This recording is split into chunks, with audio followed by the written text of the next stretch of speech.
পিরিয়ডের পর অর্থাৎ শরীর খারাপ থেকে ভালো হওয়ার পর স্বামী সহবাস কবে থেকে করতে হয়? 60 বছর আগের কবরের উপরে বাড়ি বানানো যাবে কিনা? নামাজরত অবস্থায় যদি মেয়েদের সাদা স্রাব বের হয় তখন কি ওযু ভেঙে যায়? অনবরত বের হলে করণীয় কি? গুপ্ত অঙ্গের লোম 40 দিন না কাটলে তার ইবাদত কবুল হবে কি? কবুতরের বিষ্ঠা কাপড়ে লাগলে নাপাক হবে কিনা? অভিভাবকদের মতামত ছাড়া চরিত্র রক্ষা করার জন্য বিয়ে জায়েজ আছে কিনা? নামাজের পর তাসবিহ ও তাহলিল পাঠ করার সময় ওযু জরুরি কিনা? রোগের জন্য তাবিজ ব্যবহার করা জায়েজ হবে কিনা? টয়লেটে ইস্তেগফার বা জিকির কোনটা পড়া যায় মনে মনে? ঋতুস্রাব বন্ধ হয়েছে ভেবে সহবাস করলে পরে দেখা গেল ঋতুস্রাব বন্ধ হয়নি, এতে করণীয় কি? মেয়েদের পিরিয়ড অবস্থায় বিয়ে করা জায়েজ কি না? আমি নতুন দাড়ি রেখেছি, মুখের নিচের অংশে থুতনির নিচে কি খুর দিয়ে পরিষ্কার করা যাবে? প্রস্রাবের জন্য ঢিলা কুলুক বা টিস্যু নিয়ে 40 কদম হাঁটার বিধান কি সহিহ? আমার বোনের সংসারে অশান্তি ছিল, তাই ছাড়াছাড়ি হয়ে গেছে, কিন্তু কাগজে কলমে লেনদেন হয়েছে, কিন্তু ছেলে মুখে তালাক বলেনি। এই তালাক বা ছাড়াছাড়ি সঠিক হয়েছে কিনা? হিন্দু অর্থাৎ হিন্দুর সাথে প্রেমের সম্পর্ক জড়ালে ইসলাম শরীয়তে শাস্ত্রের বিধান কি আছে? SKMD ফরিদ জানতে চেয়েছেন কবুতরের বিষ্ঠা কাপড়ে লাগলে নাপাক হবে কিনা? কবুতরের বিষ্ঠা এটা অল্প স্বল্প যদি কাপড়ে লাগে তাহলে এটা নাপাক হবে না। এরপরে রায়হান আলী জানতে চেয়েছেন নামাজের পর তাসবিহ ও তাহলিল পাঠ করার সময় ওযু জরুরি কিনা? না, তাসবিহ তাহলিল পাঠের সময় ওযু না থাকলেও চলবে, কোনো অসুবিধা নেই। মাসুমা শারমিন জানতে চেয়েছেন টয়লেটে ইস্তেগফার বা জিকির কোনটা পড়া যায় মনে মনে? টয়লেটে মনে মনে আপনি যে কোনো কিছু করতে পারেন, অসুবিধা নেই। মনের নিয়ন্ত্রণ তো আল্লাহ রাব্বুল আলামিন করেন নাই। মুখে কোনো জিকির, সেটা ইস্তেগফার হোক অন্য কোনো জিকির হোক, এগুলো মুখে উচ্চারণ করবেন না, মনে মনে হতে পারে, কোনো অসুবিধা নেই। লাতিফা লাইজু আপনি জানতে চেয়েছেন মেয়েদের পিরিয়ড অবস্থায় বিয়ে করা জায়েজ কি না? বিয়ে হতে পারে, বিয়ে হতে কোনো অসুবিধা নেই পিরিয়ড অবস্থায়, কিন্তু স্বামী সহবাস করা জায়েজ হবে না। বিয়ের আগে অনুষ্ঠানটা হলো ওই সময় কোনো অসুবিধা নেই, কিন্তু সুস্থ হওয়া পর্যন্ত সহবাস করা যাবে না। আকবর হোসেন জানতে চেয়েছেন আমার বোনের সংসারে অশান্তি ছিল, তাই ছাড়াছাড়ি হয়ে গেছে, কিন্তু কাগজে কলমে লেনদেন হয়েছে, কিন্তু ছেলে মুখে তালাক বলেনি। এই তালাক বা ছাড়াছাড়ি সঠিক হয়েছে কিনা?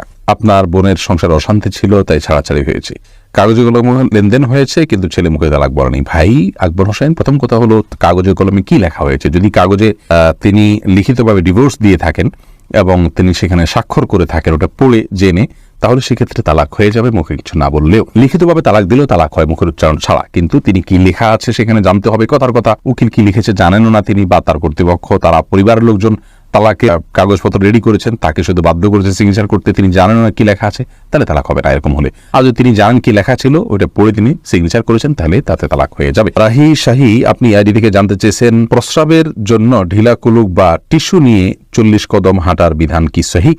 না, 40 কদম পেশাবের পরে ঢিলাগুলো ধরে আপনার হাঁটতে হবে, এরকম কোনো কথা কোরআন হাদিসের কোথাও বলা হয়নি। এবং এই বিষয়টি মানুষের সামনে যখন হাঁটাহাঁটি করা হয়, যেটা দৃষ্টিকটুও। অতএব কারোর যদি পেশাবের ধারা বন্ধ হতে একটু সময় লাগে, তাহলে তিনি টয়লেটে ওয়াশরুমে অপেক্ষা করবেন এবং সেখানে তার যদি উঠবস করা লাগে করবেন, কিন্তু মানুষের সামনে নিজের আপনার লজ্জাস্থানে হাত দিয়ে হাঁটাহাঁটি করা দৃষ্টিকটু, এতে কোনো সন্দেহ নেই, এবং এরকম কথা করে দেশে কোথাও বলা হয়নি।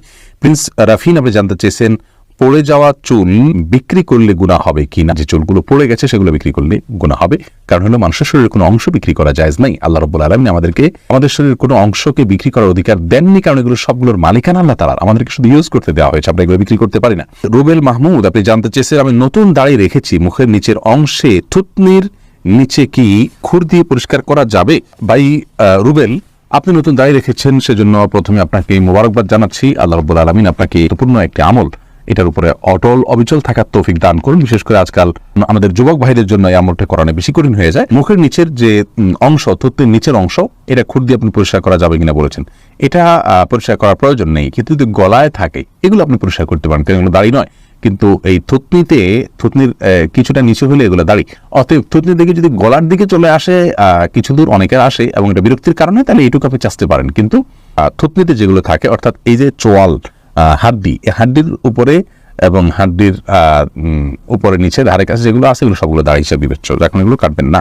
তাহনিয়া আপনি জানতে চেয়েছেন ঋতুস্রাব বন্ধ হয়েছে ভেবে সহবাস করলে পরে দেখা গেল ঋতুস্রাব বন্ধ হয়নি, এতে করণীয় কি? দেখুন, হামিদ আল তাহানি ঋতুস্রাব বন্ধ হয়েছে ভেবে সহবাস করেছেন, পরে যদি দেখেছেন না আসলে বন্ধ হয়নি, তাহলে সেক্ষেত্রে ইস্তেগফার করুন যে ভুল হয়ে গেছে, ইনশাআল্লাহ এর কারণে গুনাহ হবে না। কিন্তু জেনে শুনে ঋতুস্রাবের মধ্যে সহবাস হলে সেক্ষেত্রে হাদিসে রাসূল আকরাম সাল্লাল্লাহু আলাইহি ওয়াসাল্লাম শিক্ষা দিয়েছেন কিছু সাদকা করে দেওয়ার জন্য, কাফারা হিসাবে। কিছু গরিব দুঃখীদেরকে যার সাধ্য অনুযায়ী, যার সাধ্য আছে অল্প, তিনি অল্প 100-200 দিলেন, আর যার সাধ্য অনেক বেশি আছে তিনি বেশি দান করে দিবেন। এটার জন্য পরবর্তীর জন্য সাবধান হতে হবে, যাতে নিজের ভুলের কারণে কোনো গুনাহে আমরা লিপ্ত না হয়ে যাই বা আমাদের দ্বারা ভুল কিছু না হয়।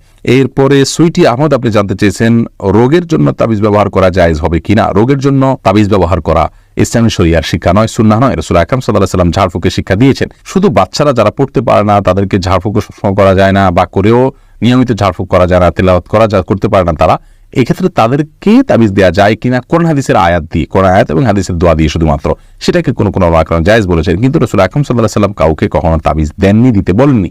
তিনি যেটা বলেছেন ঝাড়ফুঁক করা নিজের জন্য, অন্যের জন্য। অতএব তেল পড়া, পানি পড়া বা বিভিন্ন আয়াত তেলাওয়াত করে ফুঁক দেওয়া, এটাই হলো মূল ট্রিটমেন্ট, সেটাতে আমাদের যাওয়া উচিত, সুন্নাহ সেটাই। সঞ্জিদা তামান্না জানতে চেয়েছেন অভিভাবকদের মতামত ছাড়া চরিত্র রক্ষা করার জন্য বিয়ে জায়েজ আছে কিনা। অনেক গুরুত্বপূর্ণ প্রশ্ন, এবং এই প্রশ্নটা অনেকেই করে থাকেন। দেখুন, মেয়েদের বিয়া অভিভাবকের অনুমতি ছাড়া এটা জায়েজ আছে কিনা এ বিষয় নিয়ে বিস্তর মত পার্থক্য আছে। ইমাম আবু হানিফা রাহমাতুল্লাহর মতে প্রাপ্তবয়স্কা মেয়ে হলে তিনি নিজের বিয়ে নিজে করতে পারেন অভিভাবকের অনুমতি ছাড়া, যদি অন্যান্য ইমামদের মতে এবং বেশিরভাগ ইমামদের মতে এটি জায়েজ নাই। তো এক্ষেত্রে একজন মেয়ে মানুষ তার পরিবারকে বোঝানোর চেষ্টা করবেন। পরিবার যদি এতই নাছোড়বান্দা হন, সবচেয়ে বড় কথা হলো যে আপনি নিজেকে অহেতুক যৌন বিষয়গুলোকে মানুষের মধ্যে সেগুলোর প্রতি আগ্রহী করে তুলে, এরকম কাজ থেকে নিজেকে দূরে রাখা উচিত। আজকাল দেখা যায় যে ছেলে মেয়েরা একে অন্যকে একান্তে কথা বলে, চ্যাট করে, এরপরে নিজেদের আর ঠিক রাখতে পারেন না, তখন বলে আমাদের এখন বিয়ে করবো কিনা। আপনি ওই পথে যেই তো আপনি নিজের ধ্বংস ডেকে এনেছেন। যার কারণে আপনি যদি ইসলামের শরিয়া অনুযায়ী চলে থাকেন, তাহলে সেক্ষেত্রে এই প্রশ্ন আপনার আসবেই না যে এটা ছাড়া চরিত্র রক্ষা করা যাচ্ছে না। কেন চরিত্র রক্ষা করা যাবে না? আপনি পুরুষ থেকে নিরাপদ দূরত্বে থাকবেন, তার সাথে কোন পুরুষদের সাথে কোনো প্রয়োজন ছাড়া আপনি যোগাযোগ রাখবেন না, এবং পর্দার যে বিধিবিধানগুলো আছে, আপনার সব মানে কণ্ঠের হেফাজত, আপনার সৌন্দর্যের হেফাজত, তাদের সাথে পুরুষদের সাথে মেলামেশার বিষয়ে যে শর্তগুলো আছে, সে সবগুলো যদি মেনে চলেন, তাহলে তো আপনার প্রশ্ন আসারই কথা না। এটা হলো প্রথম কথা। দ্বিতীয় কথা হলো যে যদি কোনো কারণে আপনি ইসলামের বিধিবিধানগুলো লঙ্ঘন করার কারণে এখন আপনি আসলে বিপদে পড়ে গেছেন, তাহলে সেক্ষেত্রে আপনি এখন নিজেকে দূরে সরে আনার চেষ্টা করবেন। এটা দ্বিতীয় বিষয়। তৃতীয়ত হলো অভিভাবক সম্মতির বাইরে, তাদের মতামতের বাইরে নিজেরা মতামত নিয়ে আর নিজেদের মতামতের ভিত্তি করে খুব বেশি সংখ্যক মানুষ শান্তিতে থাকতে পারেন না। এটা হলো বাস্তবতা, এবং বিয়ে ভেঙে যায় এর হারই বেশি। যার কারণে এই জায়গা থেকে আমরা সরার চেষ্টা করবো। হ্যাঁ, যদি কোনো অভিভাবক বয়স হয়ে গেছে, তারপর দিচ্ছেন না, এবং দিনদার ছেলেকে তারা পছন্দ করেন না, তাহলে সেক্ষেত্রে তার ইসলাম শরীয়ত তার অভিভাবকত্বের অধিকারী নেই। তখন আপনার পক্ষ থেকে এলাকার ইমাম অভিভাবককে আপনার গণ্যত্র বিয়ে দিতে পারে। কিন্তু বিষয়গুলোকে মাথায় রাখতে হবে, শুরুর ধাপে আপনি এটি অবলম্বন করতে পারবেন না। আব্দুর রাজাক বিন সিরাজ জানতে চেয়েছেন গুপ্তাঙ্গের লোম 40 দিন না কাটলে তার ইবাদত কবুল হবে কি। গুপ্তাঙ্গের লোম বা অবাঞ্ছিত যে সমস্ত পশম আছে, এই পশমগুলো 40 দিনের বেশি না কেটে থাকা গুনাহের কথা কোন হাদিসে এ বিষয়ে কড়াকড়ি রয়েছে। আর কে হিরা আপনি জানতে চেয়েছেন একজন মুসলিম অমুসলিমের হিন্দু অর্থাৎ হিন্দুর সাথে প্রেমের সম্পর্ক জড়ালে ইসলাম শরীয়তে শাস্ত্রের বিধান কি আছে। দেখুন, একজন মুসলিমের সাথেই প্রেমের সম্পর্কে জড়াতে পারে না। প্রেম বলতে আমরা বুঝি আজকাল বিবাহ বহির্ভূত নারী পুরুষের সম্পর্ক।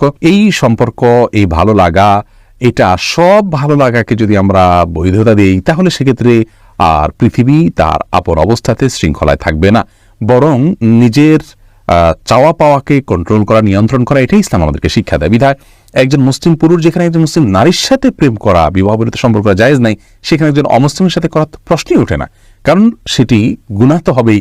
সেই সাথে আপনার এটা যদি তাদেরকে বিবাহ পর্যন্ত নিয়ে যায়, তাহলে এটা হারাম হবে, কারণ তার সাথে বিবাহ করা জায়েজ নাই যতক্ষণ তিনি ঈমান না আনেন। বিধায় যদি তিনি ঈমান আনেন, তাহলে ঈমান আনার পরে তাকে সরাসরি বিয়ে করবেন, কিন্তু বিবাহ বহির্ভূত প্রেম এটি জায়েজ নয়। এটি প্রতারণা এবং ভোগ ছাড়ার কিছু নেই। এখানে কোনো সামাজিক কমিটমেন্ট থাকে না, এটা অনাচারের অন্তর্ভুক্ত। রুম্পা আপনি জানতে চেয়েছেন নামাজরত অবস্থায় যদি মেয়েদের সাদা স্রাব বের হয়, তখন কি ওযু ভেঙে যায়?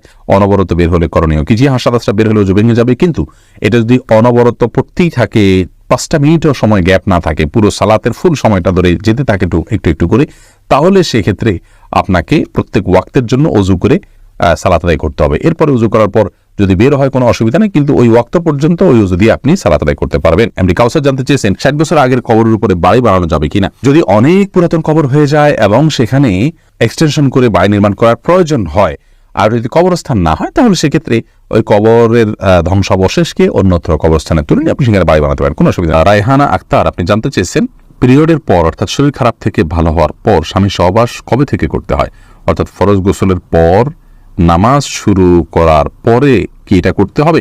না, নামাজ শুরু করার পর করতে হবে এমন কোনো কথা নেই। গোসল হয়ে গেছে, ফরজ গোসল হয়ে গেছে, তাহলে আপনি পবিত্র হয়ে গেছেন, এখন স্বামী সহবাস আপনি করতে পারবেন।